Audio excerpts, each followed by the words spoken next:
প্রিয় দর্শক ও শ্রোতাবৃন্দ, শুভেচ্ছা জানবেন।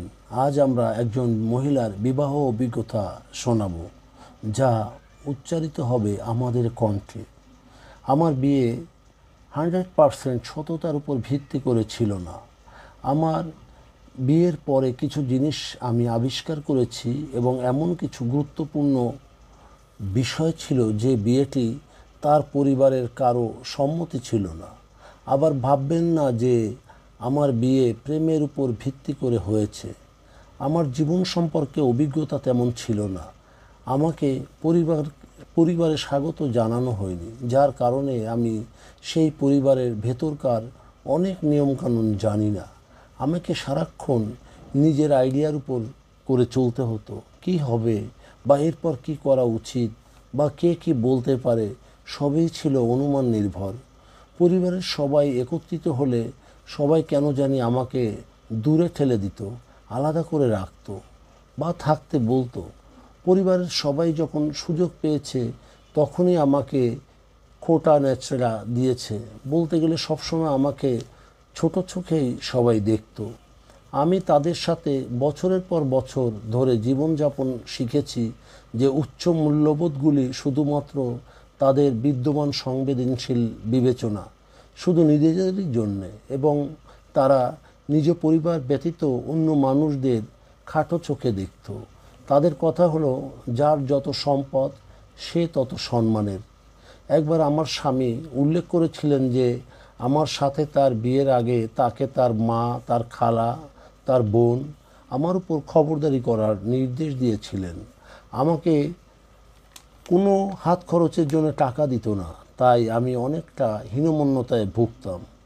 সব সময় ধমক এবং খোঁটা মারা কথা, সর্বোপরি এই ধরনের নিম্ন মানসিকতায় আমি খুব বিচলিত বোধ করছিলাম। আমার স্বামী এবং তার পরিবার খুবই সামাজিক, কারণ তাদের বাবা মায়ের উভয় ফ্যামিলিতে তাদের অনেক অনেক আত্মীয় স্বজন রয়েছে। অন্যদিকে আমার ফ্যামিলির তেমন কোনো লোকজন ছিল না যাতে করে কোনোভাবে আমার স্বামী বা তার পরিবারকে চাপে রাখতে পারে। তাদের লোকজন আমার মাকে নিয়ে অনেক সময় বাজে কথা বলতো, যদিও তারা এখন মরহুম। আমি আমার ননদ দ্বারা হয়রানি হয়েছিলাম এবং যেখানে আমি আমার নীরবে কান্নাকাটি করা ছাড়া আর কোনো কিছুই উপায় ছিল না। আমার স্বামী অনেকটা স্বৈরাচারী ধরনের ছিল, যখন যা বলতো তা করিয়ে ছাড়তো। এমনকি সে রান্নাঘরে গিয়েও রান্না নিয়ে যা তা বলতো। আমি কি কিনেছি, কি পরেছি, কেন ওই রঙের পোশাক পরলাম, অর্থাৎ কোনো ব্যাপারে সে ছাড়তো না এবং গালি দিতেও সে দ্বিধা করতো না। আমার কোনো ইচ্ছা অনিচ্ছার দাম ছিল না। মনে হতো আমি এখানে যেন তাদের দাসীগিরি করছি, কারণ আমি ভালো ডিগ্রি অর্জন করতে পারিনি, তাই তাদের যা কিছু বলার তা অকপটে শুনতে হতো। ভেতরে ভেতরে আমি অনেক সময় প্রস্তুতিও নেই, কারণ এখানে যে আর টেকা যাচ্ছে না তা বুঝতেও অসুবিধা হচ্ছিল না আমার। বিবাহের পুরো ফোকাস আপনার বা আমাদের থেকে শুধুমাত্র স্বামীর দিকেই চলে যায়। স্বামী যেন বিবাহের সব কিছুই, তার চাহিদা যাই হোক না কেন তা যেন পূরণ করা উচিত।